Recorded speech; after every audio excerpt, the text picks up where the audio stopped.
Hey everyone, so this is probably one of the most important videos that you can watch and that I've posted in quite some time, even though all my videos are pretty important, but this one is something that I think really should hit home with a lot of you. Should you go to a barber or a hairstylist? Now, a lot of the videos that I post, especially the longer hair videos, I am a hairstylist. I know a lot of you comment, oh, you're the best barber, this and that. I'm not a barber, okay? I'm a hairstylist. I do have, I would say, skills, a special set of skills that allow me to cut men's hair fairly well, but also women's hair. But I'm trained as a hairstylist or hairdresser, okay? I'm not a barber. And it could be just a cultural thing, or you might not even know or heard of a hairstylist or hairdresser, whatever it is. But there's a big difference. Big difference. You have to actually go to school specifically for barbering, and I went to school specifically to be a hairstylist. Now, the similarities are this, is that, you know, we work on clients, we provide a service to help you look and feel good, and, you know, we're in the service industry. That's literally the same thing, and we're both doing hair. I mean, so it really, to make it as simple as possible, we're doing hair, both of us. Barbers tend to focus on shorter haircuts, you know, classic barbering skills, shaving, things like that. You know, fades, lineups, you know, designs in the hair.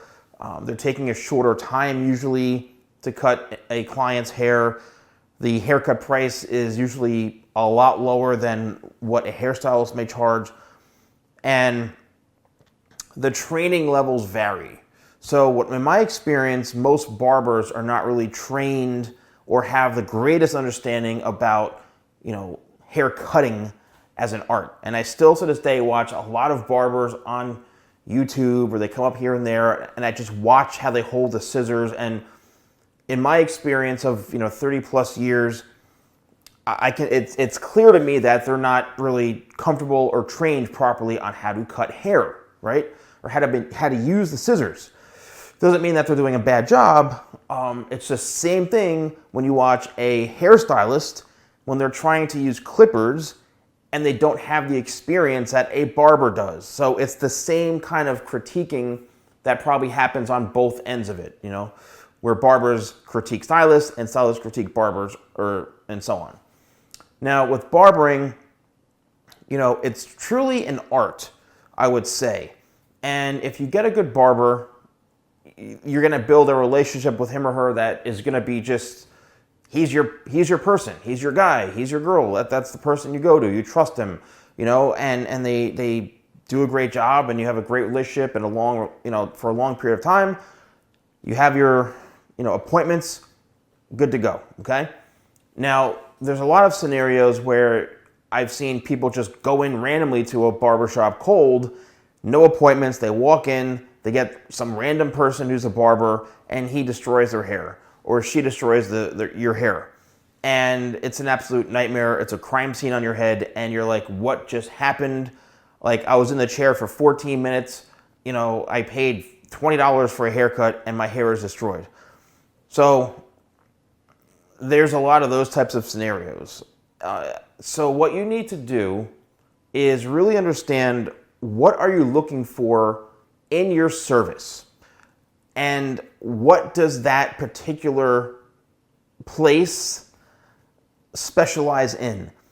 If you want to go to a barbershop, if you want to go to a hair salon, all you need to do, especially in today's environment, is go on Instagram or go on Google and just look at the reviews.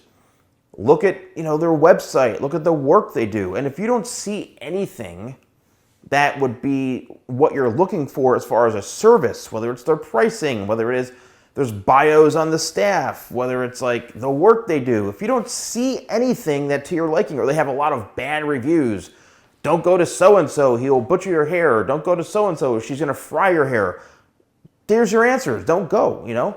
So there's that, okay? And I know a lot of people may skip that process, and it's very, you know, on demand or based off of your instincts or impulses, just, oh, I'm going to go get a haircut. I'm just going to go to some random local person. if you care about your hair and you want to have a good result, then you can't just do that. Trust me. Now, when it comes to a hairstylist or a hairdresser, we specialize in mostly women's hair.